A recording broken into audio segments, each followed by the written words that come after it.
Saya ulangi lagi, produk enzim namanya deproenzim.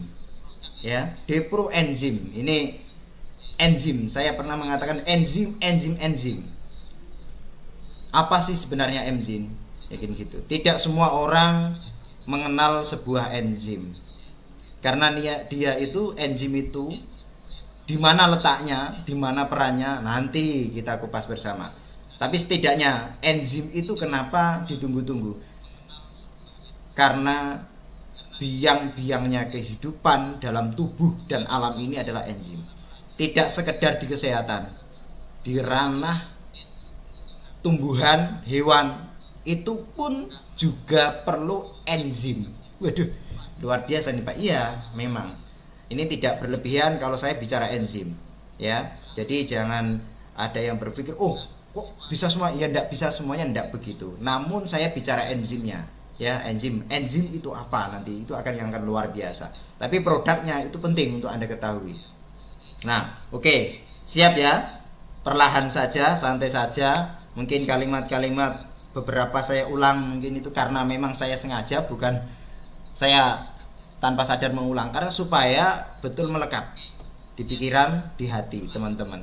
Ya. Jadi pesan ini sampai kepada pikiran Anda itu sangat-sangat berkesan dan sulit untuk dilupakan. Ya, itu yang istimewa, menjadi ilmu berkah, dan Anda tentunya kapanpun, dimanapun bersama calon konsumen bisa menjelaskan. Nah, itu yang penting. Oke, ya. Ya, kita mulai di awal ini kita bicara yang namanya produk deproenzim. Ya, deproenzim. Nah, seperti apa sih sebenarnya? Perannya seperti apa begitu? Apa sih? Siapa deproenzim ini? Ya. Deproenzim sebuah suplemen kesehatan berupa produk yang didesain, diformulasi sedemikian rupa sehingga menghasilkan sebuah produk dengan sediaan cair berupa enzim yang berperan dalam hal secara global memelihara kesehatan secara mendalam. Biasa aja ini Pak, memelihara kesehatan. Iya, namun yang Anda harus betul tekankan ketika Anda mendalami ini adalah memelihara kesehatan secara mendalam. Bukan sekedar secara kulit, bukan sekedar secara daging, jaringan, enggak. Ini adalah memelihara kesehatan secara mendalam. Oke, ini mungkin belum mengena di Anda. Nanti ketika sudah saya bicara enzim itu akan mengena di situ. Kenapa enzim ini menjadi sebuah produk yang notabene saya pribadi menunggu dalam hal dunia kesehatan kedokteran? Sangat menarik enzim ini. Salah satunya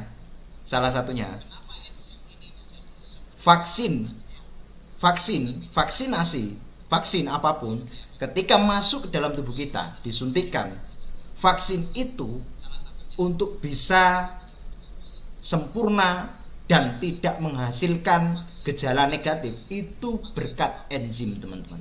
Nah, ini sinergi sekali dengan adanya vaksin yang ada. Tidak sekedar itu, ya. Enzim itu kalau saya pribadi mengatakan enzim itu adalah sumber kehidupan. Saya pelan-pelan ya, para mitra NASA tercinta, terbaik semuanya, pelan-pelan karena memang pingin yang momen ini jangan sampai lewatkan satu slide, itu penting ya. Sumber kehidupan. Kenapa ini dikatakan sebuah sumber kehidupan? Sumber kehidupan terutama adalah jasad yang kita pakai ini. Sumber kesehatan dan kehidupan segalanya itu berupa enzim. Kenapa dikatakan sumber kehidupan? Bayangkan saja, enzim itu, teman-teman yang saya cintai, enzim itu dia semacam cairan yang notabene itu di dalam tubuh kita itu yang bersifat bekerja untuk mendalangi seluruh proses dalam tubuh, mulai dari proses tingkat inti sel, bukan sel saja. Jadi ketika saya pernah bicara lecitin tingkat sel, ya.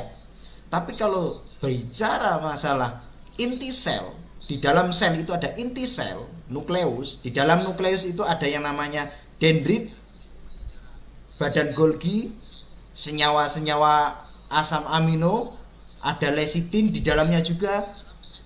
Ada banyak nutrisi, ada glukosa dan yang lain. Itu bisa didorong, ditempel, disatukan hanya karena enzim, teman-teman.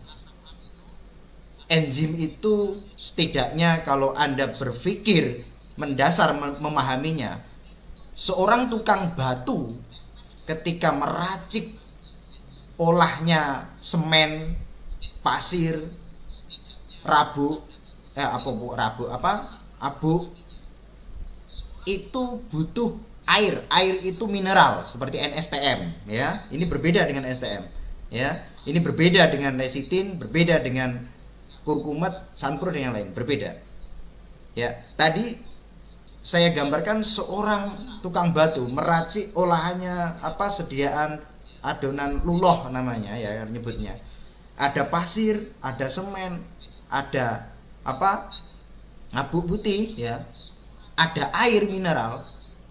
Tapi enzim ini letaknya bukan di 4 ini, tapi letaknya adalah enzim sebagai dalangnya. Kalau saya mengibaratkan tukang batu ini, semua adonan ini ada, itu karena tukang batunya. Jadi singkatnya, enzim itu seperti tukang batunya. Nah, dia yang mengolah, dia yang merancang, dia yang membenarkan, seperti halnya mandornya.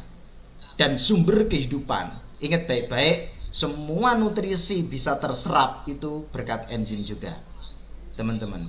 Itulah yang namanya enzim ditunggu-tunggu. Itu sumber kehidupan, ya. Dalam buku The Miracle Enzyme, ya, dari karangan Dr. Sinya, menyampaikan kalimatnya, saya menyupliknya, yaitu manusia tidak bisa hidup tanpa enzim. Tumbuhan tidak bisa sehat tanpa enzim. Hewan pun tidak bisa sehat tanpa enzim. Nah, ini loh enzim. Enzim, teman-teman. Enzim itu sesungguhnya tubuh juga bisa produksi. Namun tubuh itu bisa berkurang enzimnya. Ya. Oke. Seperti apa sih sesungguhnya enzim itu? Oke. Definisi enzim, teman-teman. Enzim itu merupakan biomolekuler dari protein sebagai katalis dalam mempercepat seluruh proses metabolit tubuh, mulai dari inti sel hingga organ tubuh secara utuh ini. Ya. Jadi itulah enzim. Dia berupa molekuler. Kalau kita melihatnya itu berupa seolah cair yang notabene seolah kayaknya nggak kelihatan, nggak penting di tubuh kita. Justru itu yang penting. Kayak pelumas, kayak oli dia. Oli proses tubuh ini bisa menyatu, apapun bisa terjadi di dalam tubuh kita dengan sempurna hanya berkat enzim itu. Nah, biomolekuler dari protein, teman-teman. Dari hasil protein. Dan yang mengawali proses seluruh di dalam tubuh kita itu enzim. Mulai dari karbohidrat bisa diubah menjadi energi, butuh enzim. Hanya enzim yang melakukan juga.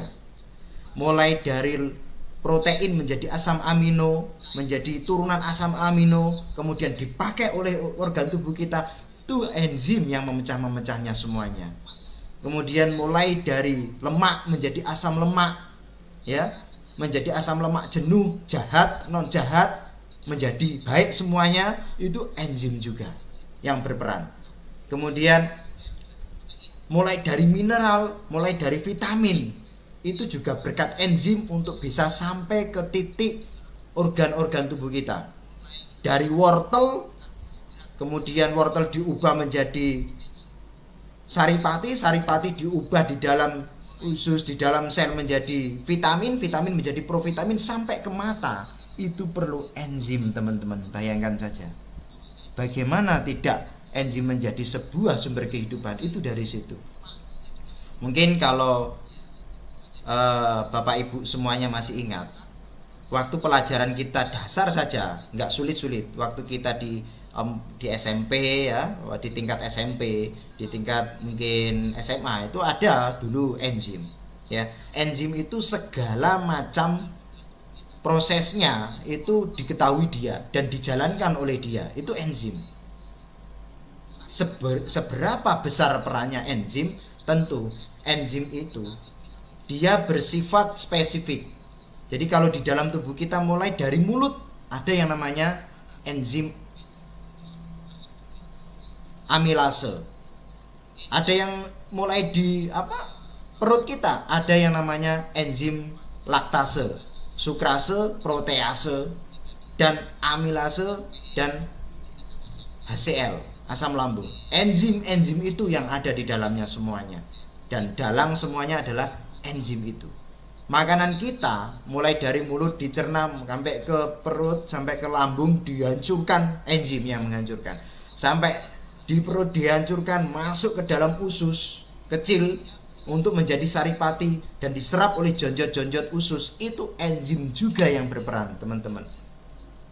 Sampai nutrisi itu sampai ke tubuh organ-organ, sampai ke jantung, sampai ke liver, sampai ke hati, sampai ke otak, sampai ke empedu, semuanya enzim yang mendalanginya, yang mengaturnya. Sampai dulu saya pernah berbicara tentang yang namanya glutathione, enzim glutathione.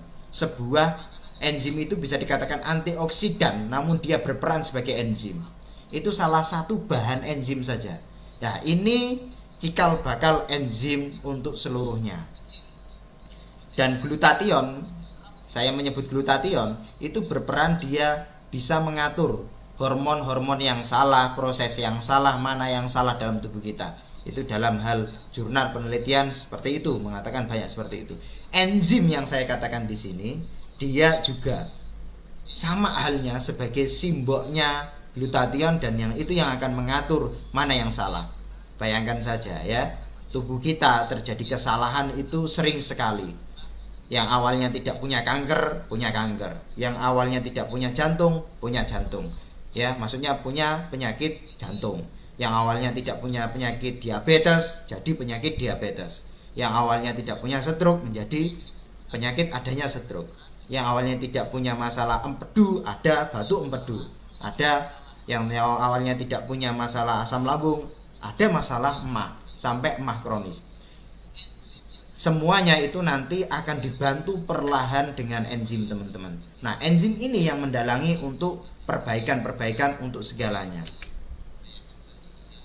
Nah, mengapa enzim penting, teman-teman? Mengapa enzim penting? Nah, enzim merupakan bahan utama penyusun perbaikan-perbaikan seluruh proses, mulai dari tingkat inti sel sampai sel tubuh manusia sampai organ tubuh. Jadi layaknya lecitin membutuhkan cairan enzim, layaknya NSTM membutuhkan cairan enzim, layaknya antioksidan membutuhkan cairan enzim. Ini didorong dengan enzim, Nah, ini dasar, bisa dikatakan produk bisa untuk masuk ke beberapa penyakit, hampir semuanya. Namun teman-teman, kalau hanya enzim tok itu ya belum bisa. Kan tadi saya sampaikan analoginya, kalau kita memperbaiki sebuah tembok yang runtuh, yang hancur, kita perlu adonan-adonan pasir ya, semen, kemudian putih enjet itu atau abu putih ya, perlu air. Tapi harus ada manusianya, perlu manusianya. Tapi kalau misalkan kita hanya menggunakan enzim, misal hanya manusianya saja, ya kalau tidak ada bahannya juga tidak bisa jalan. Jadi tetap saja ini penting untuk beberapa, hampir semua penyakit, tapi harus ada bahan-bahannya yang ada untuk memperbaiki di kondisi penyakit spesifik masing-masing, teman-teman. Oke. Selanjutnya, bersifat spesifik. Setiap enzim itu hanya bisa digunakan untuk satu proses. Contoh, penghancuran karbohidrat menjadi energi. Itu namanya butuh enzim amilase sampai enzim sukrase sampai enzim glukase, glikogen, glukosa, glukase. Itu spesifik. Ada lagi yang namanya dari ranah lemak untuk menjadi asam lemak baik. Itu juga mulai dari lemak diubah menjadi turunan asam lemak ya, HDL yang baik. Ada asam miristat, asam laurat, asam kaprat. Itu perlu enzim teman-teman, perlu enzim untuk mengubah itu. Bayangkan di situ jadi spesifik prosesnya. Kemudian dia sebagai katalis. Katalis itu dia akan berperan menghubungkan semua nutrisi, menghubungkan semua unsur-unsur tubuh untuk menjadi kesempurnaan, untuk menjadi sebuah sel, dan sel itu digunakan untuk organ, sehingga organ ini akan sehat kembali.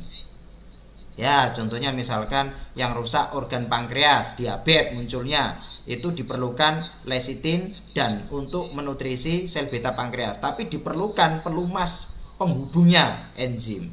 Pak, selama ini belum ada enzim, bagaimana teman-teman yang kesaksian yang sembuh? Itu karena di tubuhnya sudah ada enzim.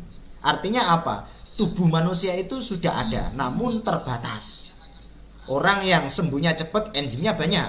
Orang yang sembuhnya lama, enzimnya sedikit. Itu perlu suplemen enzim, perlu dorongan enzim.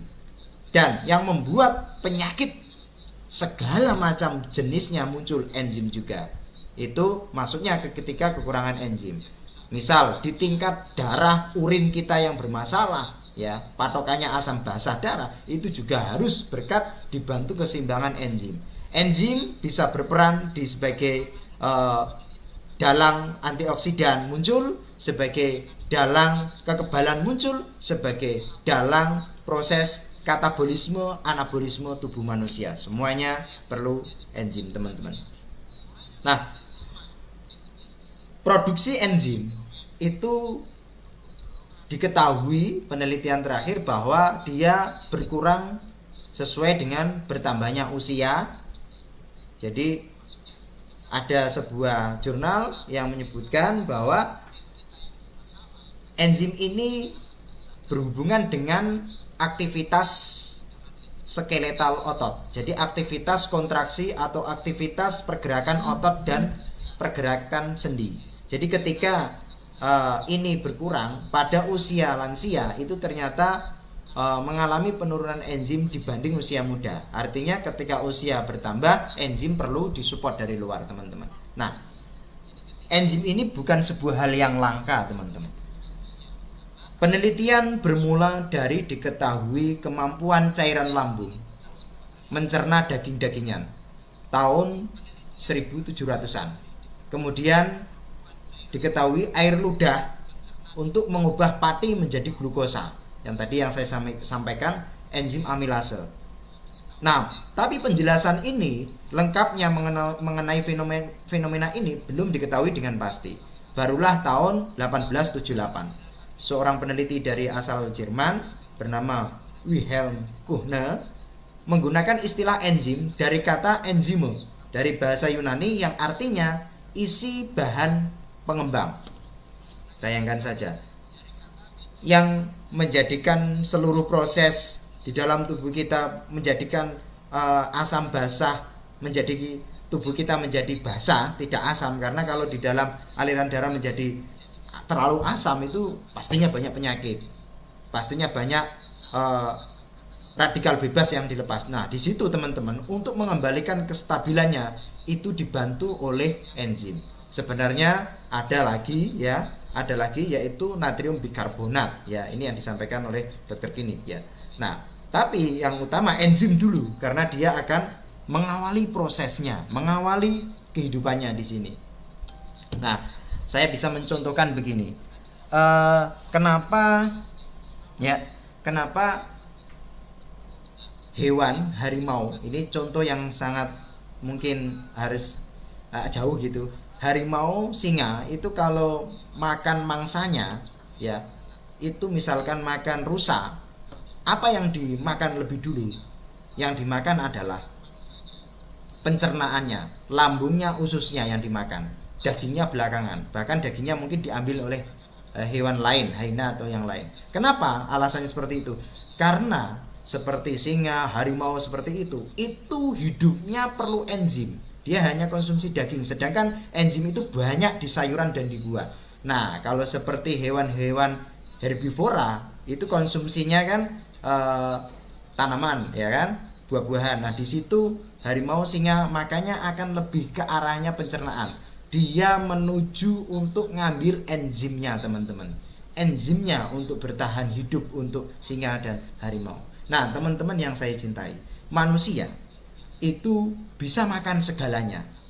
Bisa dikatakan pokoknya ya herbivora, ya karnivora, ya ya karnis, pokoknya semuanya dimakan manusia ini.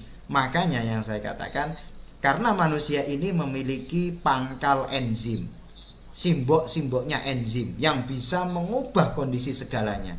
Bahkan kondisi sakit pun bisa cepat sembuh. Jenis penyakitnya apa? Enzim, teman-teman. Ada kelainan hormon bisa diatur ulang, enzim, teman-teman. Nah, ini teman-teman yang saya cintai, luar biasa. Oke. Sekarang apa sih bahan-bahannya yang bisa mendukung enzim ini? Jadi enzim ini singkatnya begini, teman-teman. Deproenzim, ya, kembali lagi deproenzim, produk yang tadi saya sampaikan tadi. Deproenzim itu merupakan suplemen yang dirancang khusus dari herbal yang di sini yang saya munculkan ini dibantu dengan bakteri Lactobacillus, yaitu bakteri positif di dalam pencernaan, yang mana dia akan menjadi terfermentasi dan dicampur dengan herbal ini. Jadi enzim dengan kombinasi herbal yang memiliki kapasitas untuk mendukung enzim itu lebih cepat. Kemudian juga herbal ini ada peran khusus untuk antioksidan, menambah lebih jreng, kemudian menambah lebih istimewa antioksidannya, mineralnya, vitaminnya, seratnya, dan yang lainnya. Satu-satu saya sampaikan. Campurannya yang pertama adalah ada ekstrak daun dewa, ya. Ada yang kedua adalah ada ekstrak jeruk nipis. Yang ketiga ada ekstrak madu, ya, ekstrak rumah lebah, ya, royal honey. Ada juga ekstrak kayu manis. Ada juga ekstrak buah-buahan sayuran secara menyeluruh, dan ada juga ekstrak rempah-rempah dicampur kombinasikan. Nah, teman-teman yang saya cintai, mulai dari daun dewa. Daun dewa ini ya kupas tuntasnya secara kandungan. Dia perannya ada senyawa kalsium berupa mineral penting, ya. Kemudian ada kinamaldehid, kemudian ada polifenol, flavonoid. Ini secara literatur, ya, mempercepat metabolisme di dalam tubuh. Kemudian kita tahu sendiri polifenol, flavonoid sebagai anti-infeksi. Kemudian dengan berkat enzim dan daun dewa ini, kalium, kalsium juga memperlancar kesempurnaan pembentukan sel. Nah, di sini teman-teman yang saya cintai, kadang kita konsumsi bahan sel untuk lecitin udah banyak, tapi kadang-kadang kurang cepat gitu perubahannya. Itu di situ juga peran enzim yang kurang di situ. Kemudian selanjutnya ada jeruk nipis. Nah, jeruk nipis ini yang diutamakan vitamin C, vitamin B6 sama Fe, zat besi, ya. Antioksidan. Kemudian di dalam jeruk nipis juga ada bahan enzim, tapi dia enzim ke arahnya enzim ke basah, ya. Makanya kalau problem pencernaan, kadang konsumsi jeruk nipis juga sangat bagus. Nah, kandungan ini memiliki peran sebagai katalis berbagai proses tubuh, hampir mirip seperti enzim itu sendiri. Jadi yang membantu dalam hal proses percepatan enzimisasi dalam ekstraknya sebelum menjadi produk ini jeruk nipis. Kemudian ada ekstrak royal honey. Jadi bukan sekedar madunya, tapi rumah lebahnya diekstrak. Di situ enzim, di dalamnya ada enzim sendiri Jadi ada enzim yang dikeluarkan oleh lebah. Ya, ada yang bilang lebah, ada yang bilang tawon gitu ya. Kemudian ada tiamin, ya, vitamin glukosa. Nah, glukosa ini juga berperan di sini sebagai zat untuk pendorong, sebagai energi, sebagai antioksidan, sebagai kekuatan tubuh, pendorong metabolit tubuh itu tadi.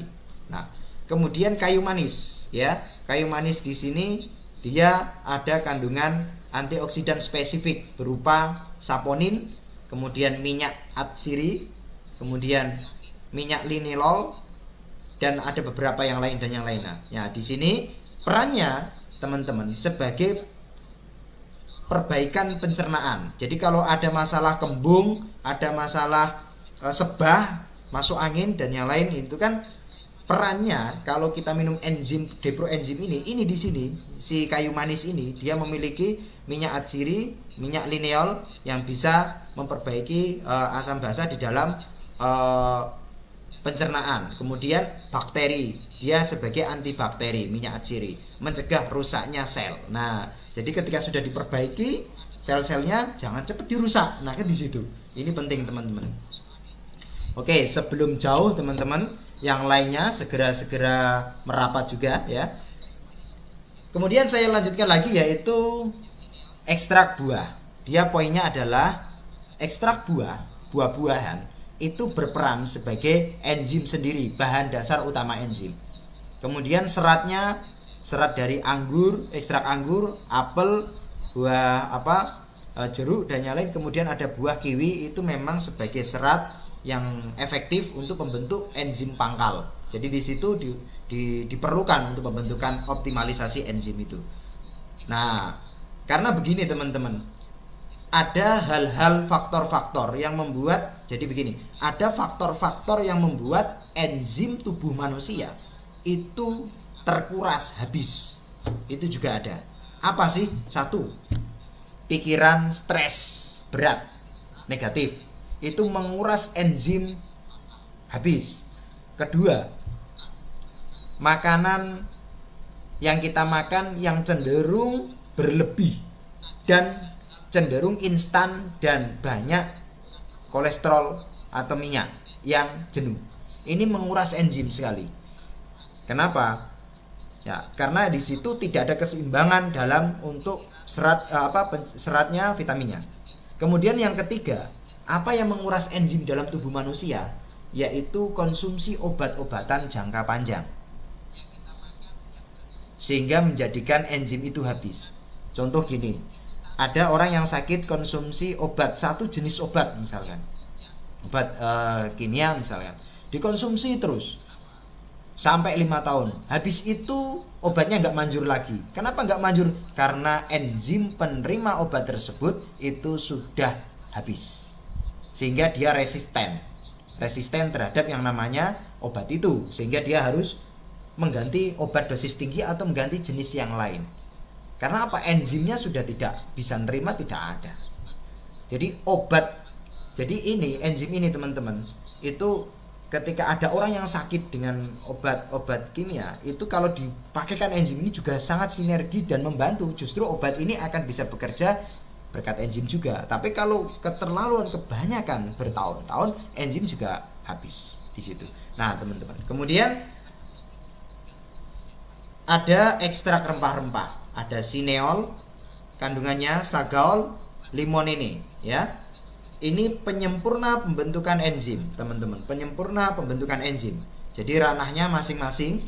Ada yang ranah membantu antioksidan, ada yang ranahnya membantu pembentukan si deproenzim menjadi sempurna. Ada macam-macam ini di sini.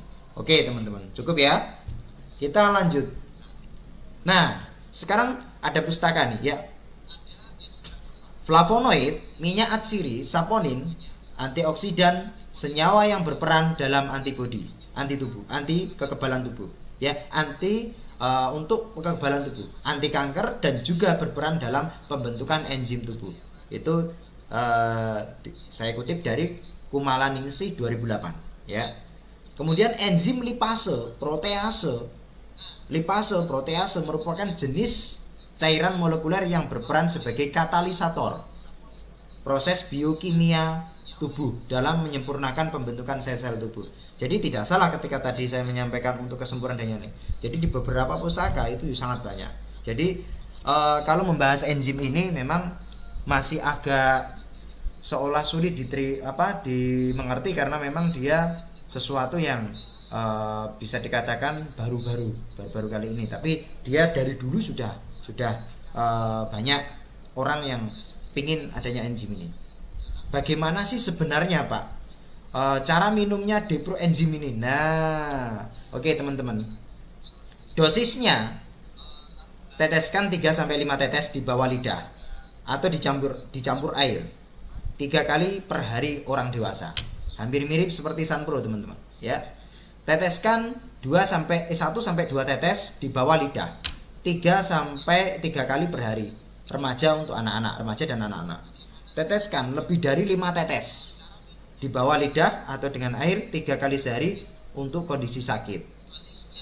Sementara teman-teman, peraturannya tidak disarankan untuk usia di bawah 2 tahun. Ya, alasannya kenapa? Karena memang kondisi anak di bawah usia 2 tahun, satu, kondisi yang rawan, ya. Kedua, enzimnya masih banyak, belum sangat perlu enzim, ya. Ketiga, anak-anak itu masih dalam masa alamiah pertumbuhan perkembangan, yang mana biarkanlah berjalan dengan istimewa. Berikanlah nutrisi yang sifatnya bisa mencerna, itu seperti beras merah, SKO72 mungkin boleh kalau itu ya. Oke. Kemudian begini teman-teman, apa alasan memilih deproenzim ini teman-teman ya? Apa ini alasan orang memilih deproenzim ini di NASA ini terutama ini? Nah, deproenzim di NASA produk baru yang mengantongi bestseller, penjualan terbaik nantinya ini akan menjadi produk yang istimewa. Kemudian yang kedua, sudah berbadan POM dan sudah halal MUI ya. Nah, teman-teman yang saya cintai, tidak ada bahan yang perlu diragukan dalam kehalalannya. Tentu teman-teman ini yang